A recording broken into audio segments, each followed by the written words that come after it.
عجیب لڑکی ہے، اتنی لاپرواہ تھی تو نہیں، اگر آ نہیں سکتی تو تب بھی فون تو کرنا چاہیے۔ وہ جو صرف اس کی خیریت معلوم کرنے آئے تھے متوحش ہو کر سوچ میں پڑ گئے، پھر قدر توقع سے پوچھنے لگے، پھوپھا جان کب تک آئیں گے؟ کبھی 6 بجے، کبھی 9 بجے، کوئی ایک وقت تھوڑی ہے۔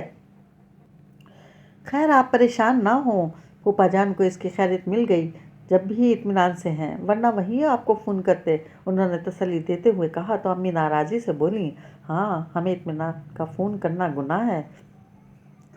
ارے نہیں پھپھو، اصل میں آفس میں بہت کام ہوتے ہیں، اسی لیے گھر فون کرنے کا بندہ سوچتا رہ جاتا ہے، لیکن موقع نہیں ملتا۔ خیر اب تو پھوپھا جان آنے والے ہوں گے، اتنی دیر میں آپ کو چائے پلاتا ہوں، انہوں نے امی کا دھیان بٹانے کی خاطر کہا۔ ہیں یہ سونی کہاں رہ گئی؟ رابعہ، امی رابعہ کو پکار کر خود ہی اٹھنے لگیں، لیکن انہوں نے روک دیا۔ آپ بیٹھیں، رابعہ آ رہی ہے، وہ چائے کہاں بناتی ہے، نہ بنائے، سونی کو تو بلا لائے گی، انہوں نے کہا۔ تبھی رابعہ آ گئی، جی سونی کو بلاؤ، چائے بنا دے۔ امی نے رابعہ سے کہا تو غالباً اس خیال سے کہ کہیں اسے نہ بنانی پڑے، بلا چون و چرارا سونی کو بلانے چلی گئی۔ رابعہ نے کیا سوچا ہے؟ انہوں نے رابعہ کے جاتے ہی پوچھا تو امی افسوس سے بولیں، پتہ نہیں کیا کیا سوچتی رہتی ہے، بس ایک میاں کے پاس جانے کا نہیں سوچتی۔ ڈاکٹر صاحب بھی نہیں آئے؟ کیسے آئے؟ یہ آگے دروازہ بند کر کے بیٹھ جاتی ہے۔ البتہ سلمان کے پاس گیا تھا اور تمہارے پھپھا سے بھی ملتا رہتا ہے ان کے آفس جا کر، اس کا مطلب ہے وہ مصالحت پر آمادہ ہے۔ ہاں یہی نہیں مانتی، کون سمجھائے اسے؟ اب بتاؤ کون کرتا ہے اتنی خوش آمد؟ خدا نخواستہ وہ بھی ضد پر آ کر 3 لفظ کہہ گیا، تب کیا کرے گی یہ؟ امی فکر مندی سے کہہ رہی تھی کہ رابعہ اور سونی کے ساتھ فائقہ اور شہریار کو آتے دیکھ کر وقتی طور پر سب بھول گئیں، اور خوش ہو کر اٹھتے ہوئے بولیں، لو آ گئی فائقہ۔ فائقہ، انہوں نے پلٹ کر دیکھا اور اٹھ کھڑے ہوئے۔ فائقہ امی کے گلے لگ گئی تھی۔ عظام نے شہریار کو گلے لگا کر خیریت پوچھی، پھر فائقہ کو دیکھا اور سلام کر کے اسے متوجہ کیا تو اچھل کر بولی، اللہ عظام بھائی، کتنے عرصے بعد آپ کو دیکھ رہی ہوں، کیسے ہیں آپ؟ تم سناؤ، کیا کسی اور شہر جا بسی ہو؟ انہوں نے ایک نظر اس کے سوٹ کیس پر ڈال کر کہا تو سونی فوراً بولی، واقعی بھیا، لگ رہا ہے آپ ہی کسی اور شہر سے آئی ہوں، آئی بھی کتنے دنوں بعد؟ امی نے شاکی لہجے میں کہا تو پھر ان کے گلے لگ کر بولی، بہت سارے دن رہوں گی آپ کے پاس، پھر تنگ آ جائیں گی آپ۔ یوں ہی کچھ فضا میں ہلچل سی رہی، پھر سونی چائے بنانے چلی گئی اور امی رابعہ سے رات کے کھانے کا مشورہ کرنے کے لیے اسے اپنے ساتھ اندر لے گئیں تو عظام پوری طرح شہریار کی طرف متوجہ ہو کر بولے، آپ شاید میرے گھر کا راستہ بھول گئے، اس سے کوئی فرق نہیں پڑتا، فائقہ کو یاد ہے۔ کیوں فائقہ؟ شہریار نے ان سے کہہ کر فائقہ کو دیکھا تو اس کا ابھی بھی وہی جواب تھا، ہاں آنکھیں بند کر کے جا سکتی ہوں۔ پھر آئیں کیوں نہیں؟ آئیں کہنا پڑا، جبکہ اسے مخاطب نہیں کرنا چاہ رہے تھے کیونکہ اس کے بے اختیاری سے خائف تھے۔ آؤں گی، شہریار لندن سے ہو کر آ جائیں، پھر ان کے ساتھ آؤں گی، فائقہ نے کہا تو شہریار کو دیکھنے لگے۔ کب جا رہے ہیں؟ آج ہی رات کی فلائٹ ہے، اور واپسی کب ہوگی؟ انہوں نے پوچھا تو شہریار ذرا سے کندھے اچکا کر بولے، دیکھیں میرا پروگرام تو 15 دن کا ہے، آگے اللہ بہتر جانتا ہے، دعا کریں عظام بھائی یہ جلدی آ جائیں۔ فائقہ نے بظاہر عام سی بات کہی تھی، لیکن اس کے لہجے میں جانے کیسی تڑپ تھی کہ انہوں نے چونک کر اسے دیکھا، پھر شہریار کو تو مسکرا کر بولے، اسے آپ کی دعاؤں پر بہت یقین ہے۔ اچھا، عظام ذرا سا ہنسے، پھر فائقہ سے کہنے لگے، میری دعاؤں کو چھوڑو، تم ڈائریکٹ شہریار سے کہہ دو کہ جلدی آ جائیں، یہ تمہاری بات ٹالیں گے تو نہیں؟ اور کیا تم کہو تو میں جاؤں ہی نہ؟ شہریار نے کہا تو فوراً بولی، جی نہیں، تمہیں جانا ہے، دیکھا آپ نے، زبردستی بھیج رہی ہے، پھر کہتی ہے جلدی بھی آ جاؤں۔ شہریار نے ہلکے پھلکے انداز میں کہا تو وہ پھر باری باری دونوں کو دیکھتے ہوئے بولے، میں کیا کہہ سکتا ہوں؟ آپ بس دعا کریں۔ فائقہ نے کہا تو وہ بے اختیار پوچھ بیٹھے، کیا دعا کروں؟ یہی کہ فائقہ سوچتے ہوئے انداز میں جانے کیا کہنے جا رہی تھی کہ انہوں نے فوراً اس کا دھیان بٹا دیا۔ جاؤ دیکھو سونی چائے بنا رہی ہے یا پائے ہیں؟ وہ چونکی تھی، پھر اٹھ کر چلی گئی تو بہت سنبھل کر شہریار کی طرف متوجہ ہوئے تھے کہ پھر چھٹک گئے۔ اس کی آنکھوں میں جانے کس سوچ کی پرچھائیاں تھیں۔ کیا بات ہے شہریار، آپ کچھ پریشان ہیں؟ وہ سوچے بغیر نہیں رہ سکے، فائقہ کا خیال رکھیے گا، وہ غالباً جو سوچ رہا تھا وہی کہہ گیا تو پوچھنے لگے، کیا بہت زیادہ دنوں کے لیے جا رہے ہیں؟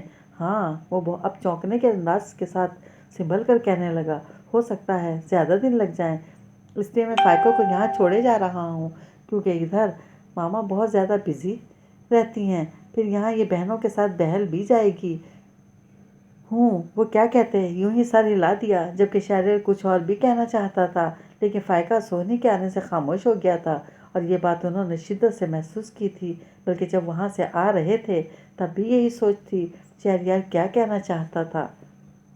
بیگم آفندی بری طرح تل ملا رہی تھیں اور بار بار گھڑی دیکھتی، کیونکہ شہریار کے جانے کا وقت ہو رہا تھا اور وہ ابھی تک نہیں آیا تھا۔ پہلے تو وہ بڑے آرام سے فون کر کے بلا لیتی تھی، لیکن صبح جس طرح اس نے رویہ بدلا تھا، اس سے ان کی ہمت نہیں ہو رہی تھی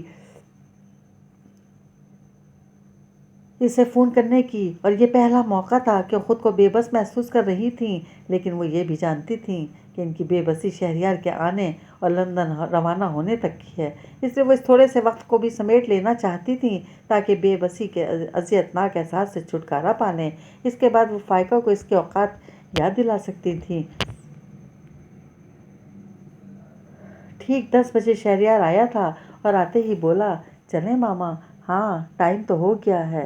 وہ بمشکل اپنا تنفر دبا کر بولی، میں چینج کر کے آتا ہوں، رشید سے کہیں میرا سوٹ کیس گاڑی میں رکھ دے۔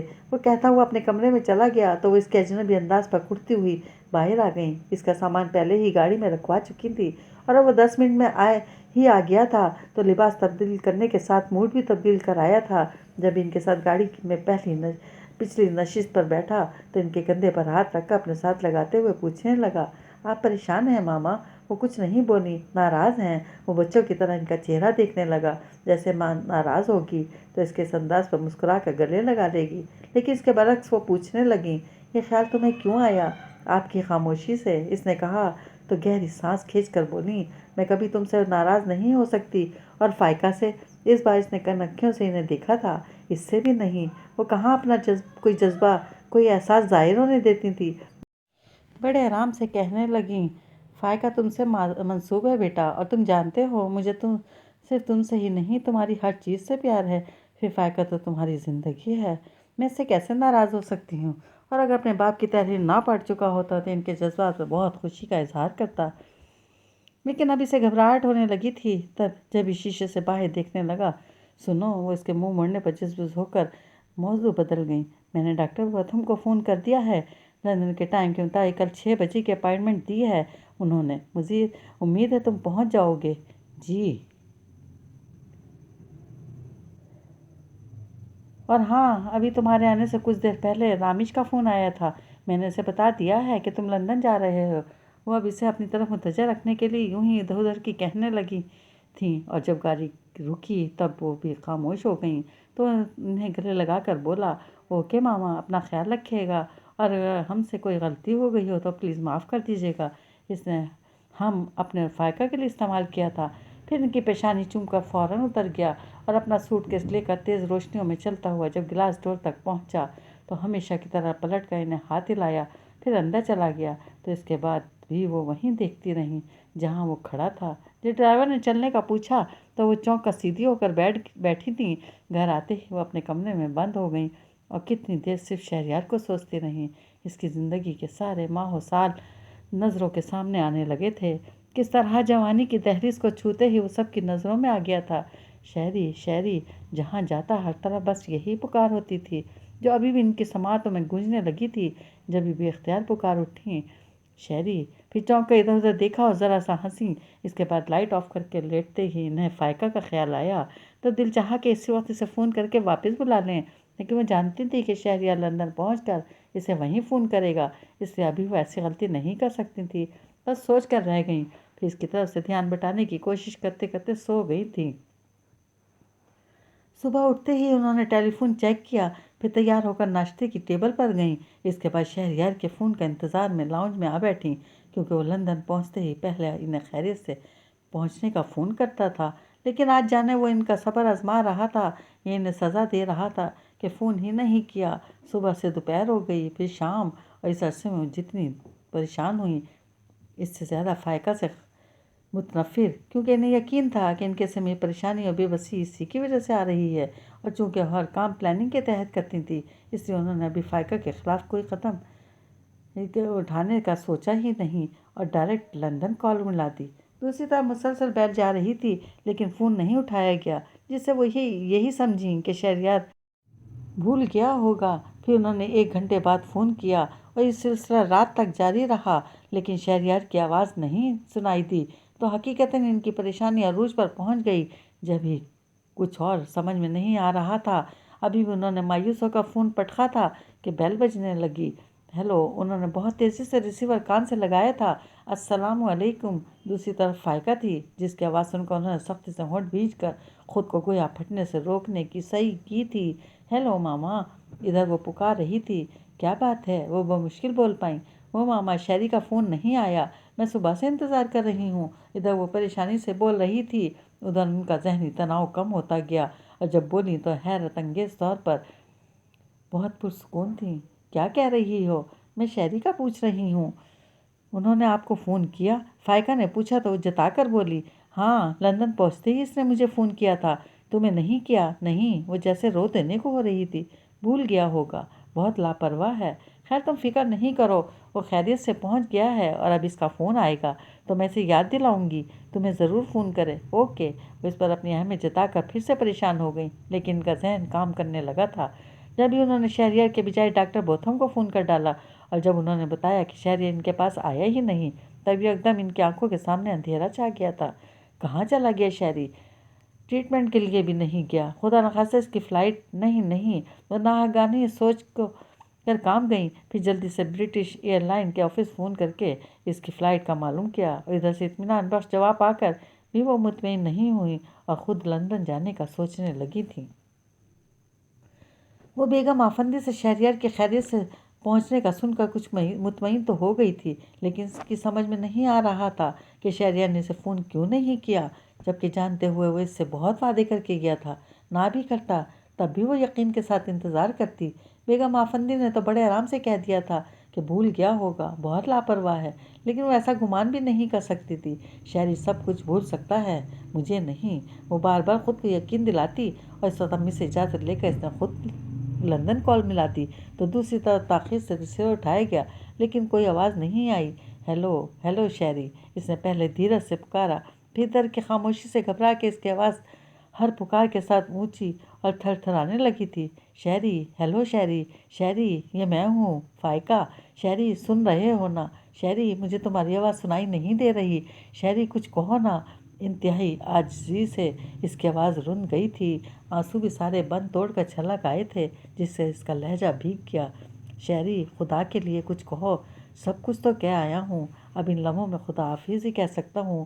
وہ غالباً اس کے آنسوؤں سے بے چین ہو کر بولا تھا، بس اتنی سی بات اور سلسلہ منقطع کر دیا تو وہ جو اس کی آواز پر گم سم ہوئی تھی پھر پکارنے لگی، شہری، شہری۔ عقب سے رابعہ نے اس کے ہاتھ سے ریسیور لے کر کان سے لگایا، پھر کریڈل پر رکھ کر بولی، شاید لائن کٹ گئی ہے۔ وہ رابعہ کی طرف پلٹی تو اس کے آنسو دیکھ کر پوچھنے لگی، تم رو کیوں رہی ہو؟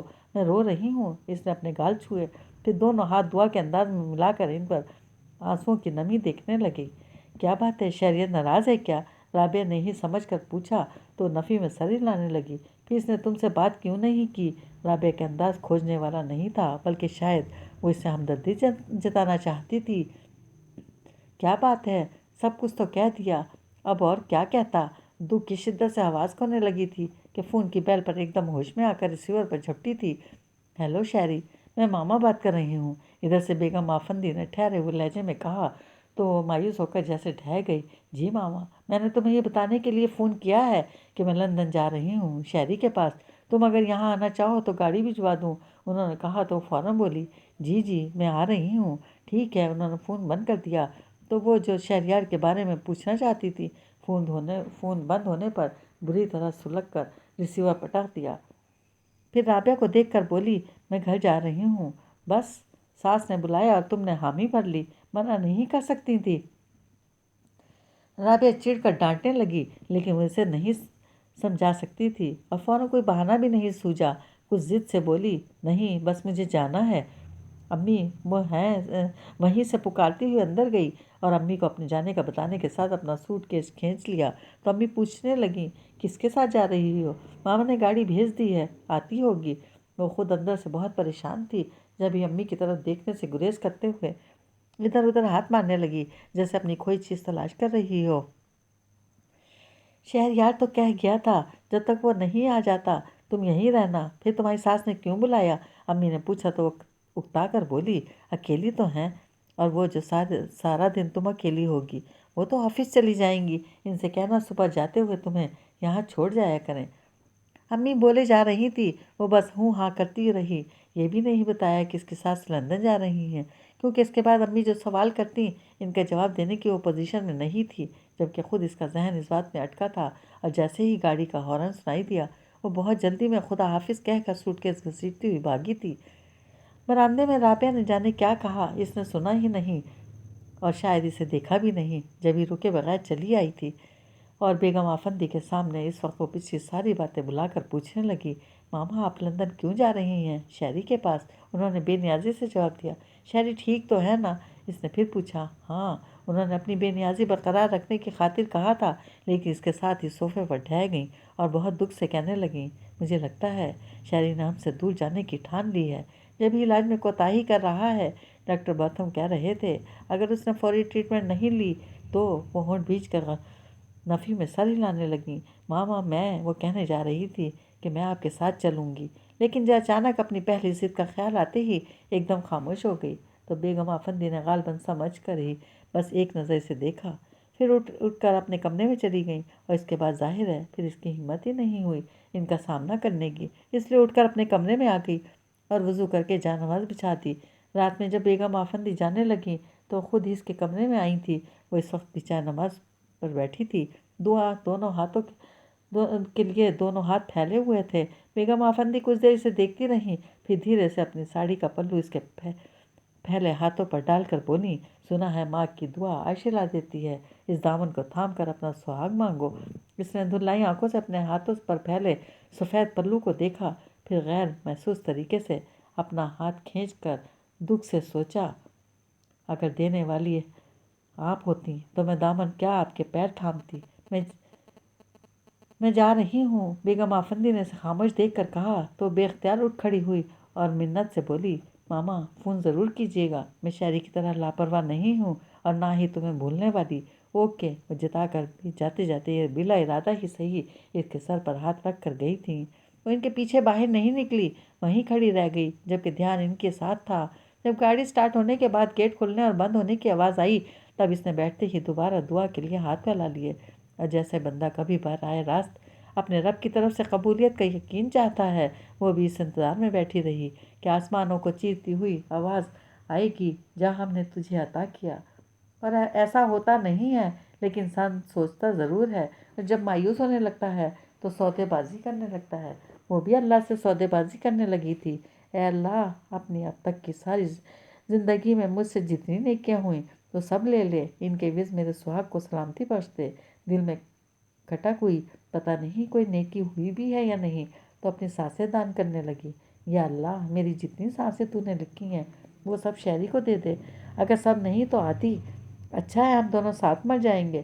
پھر منتیں شروع ہو گئیں، شہری ٹھیک ہو کر آ جائے، پھر ہم سب سے پہلے عمرہ پر جائیں گے، میں وہیں حرم شریف میں شکرانے کے 1000 نفل پڑھوں گی، اور میرے پاس رونمائی کا جتنا پیسہ ہے وہ سب میں غریبوں میں بانٹ دوں گی۔ اللہ میاں جی بس تو مجھے شہری دے دے، اس کے بعد کچھ نہیں مانگوں گی۔ اور یہاں انسان مات کھا جاتا ہے جب کہتا ہے اور کچھ نہیں، جبکہ خدا بہتر جانتا ہے کہ انسان کو اور کیا کچھ چاہیے، اور وہ اور بہت کچھ دینے کے لیے انتہائی عاجزی اور انکساری سے مانگی ہوئی ایک دعا سے بے نیاز ہو جاتا ہے، تاکہ کم فہم آئندہ مانگنے میں جھجکے نہیں۔ اس کے لیے بھی آئندہ کے در کھلے رکھے تھے، بس اس وقت بے نیاز ہو گیا تھا، اور شاید اس کی آزمائش بھی مطلوب تھی کہ وہ جو بھی رات بھر اس کے سامنے روتی گڑ گڑاتی رہی، اور وہ اس کے فیصلے پر راضی ہوتی ہے یا شاکی، اور وہ راضی تھی نہ شاکی۔ وہ تو بیگم آفندی کا فون سنتے ہی ڈھہ گئی تھی، جنہوں نے بغیر کسی تمہید کے کہا تھا، شہری مر گیا۔